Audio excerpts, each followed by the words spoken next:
C'est Hossein de l'association Nouvelle Optique. Je voulais partager avec vous une petite réflexion sur le don.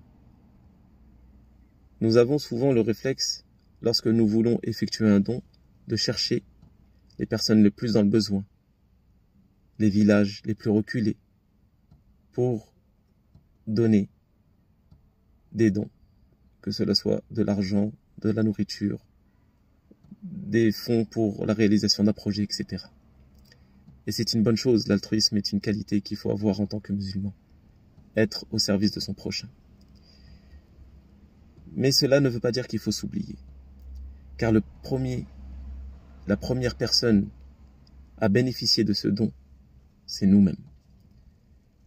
Vous n'êtes pas sans savoir ou sans connaître les récits prophétiques qui motivent à effectuer des dons.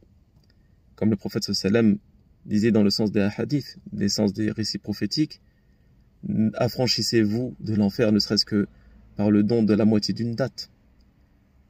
Guérissez vos malades avec l'aumône.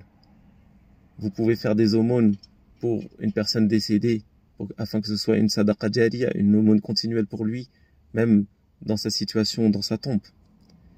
Donc vous voyez qu'en fait, l'argent, lorsqu'il quitte, entre guillemets, vos mains, le don, lorsqu'il quitte vos mains, la première personne qui en bénéficie, c'est vous. Et cela est une chose vraiment sur laquelle il faut méditer et il faut s'en rendre compte. Car surtout que les effets de ce don, pour nous-mêmes, auront des effets éternels. Tandis que quand cette donation va être arrivée à bon port, va bénéficier aux personnes ici-bas, dans ce bas monde, c'est éphémère. Ils vont recevoir l'aide, ils vont soit la consommer, soit l'utiliser, et à un moment donné, ça va s'arrêter. Tandis que lorsque vous avez effectué cette action, les effets sont éternels pour vous dans l'au-delà. Surtout si elle est nourrie d'une bonne intention.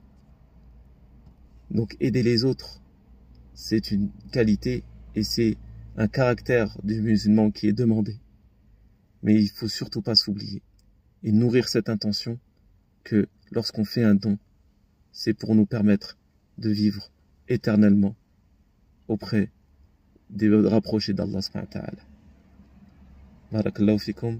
Partagez cette vidéo autour de vous et n'hésitez pas à faire des dons afin que vous rencontrerez votre Seigneur dans l'au-delà, dans la meilleure des situations.